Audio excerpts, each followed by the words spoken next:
history is about combining the best of the present with the unexpected elements of the future. And I just am so excited that as a community, it's a once-in-a-lifetime opportunity to make a big statement that for generations to come, they'll look back and say, they got it right. When in our lifetimes are we going to see 75 acres in the same area in play at the same time? So you have the 42 acres that's owned by the city.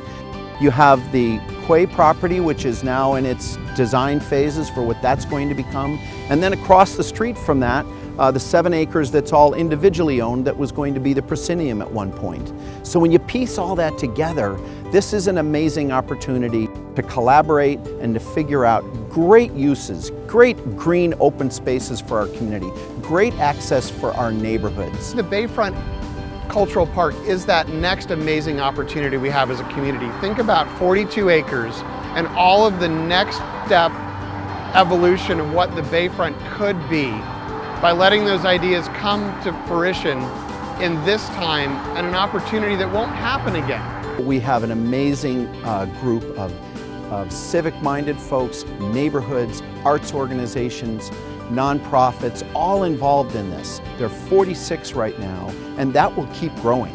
So as 2020 moves forward, you will expect that group to continue to evolve and expand the growing list of those community groups that are supporting and saying to everyone, we need to get this done.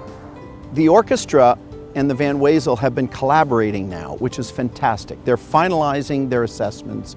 They're working together. They've been having meetings. And so this is really, really fantastic that 2 of our biggest arts organizations and 2 of the bigger stakeholders, the biggest stakeholders on this property, are communicating. This has really shown the way arts can collaborate to benefit both those that are specifically beneficiaries of the Bayfront, but also the community, knowing that the arts is our brand.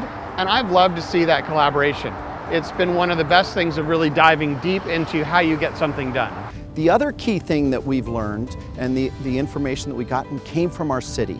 And the city team did a beautiful job of putting together all of the technical information that you would need to know to be able to redevelop this property. The Bayfront Cultural Park is that next amazing opportunity we have as a community by letting those ideas come to fruition in this time, and an opportunity that won't happen again. We're going to need to continue to hear the voice of our community as we go forward. We've set December of 2017 as a goal to be able to put shovels in the ground and start on some type of the physical process for redeveloping this property. Other parts of this whole process to get us to 2017 are going to be the facilities planning that's going to happen, and ultimately a master plan for this whole property, the horizontal planning. Because remember, at this point, we've only been looking at this property from the 10,000-foot view, as hard as that's been to keep everybody on that. That's what we've been doing. We are going to have to do some serious fundraising, and the budget right now shows about $1 million.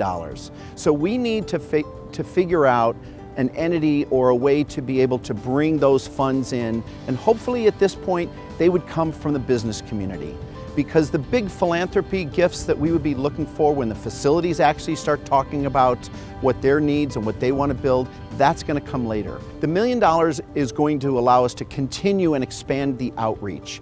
The $1 million is going to help us to be able to do get to the master planning process. We're going to need some full-time staff.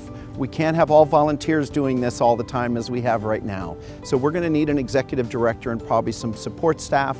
We're going to continue to want to have consultants working with us, and that looks like some of the recommendations are that it becomes a small group or a nonprofit of some sort that could absorb the funds, that could have the transparency that the community is going to want to see as the master planning process begins.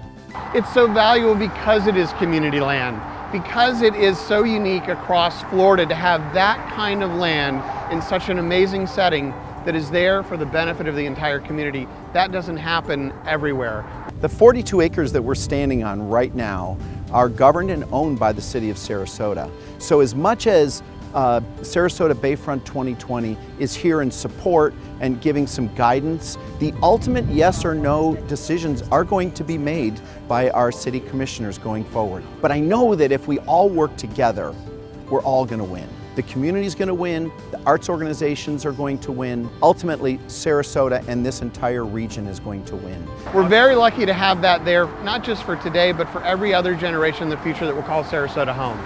What are they going to say 50 years from now about the decisions that we're making right now?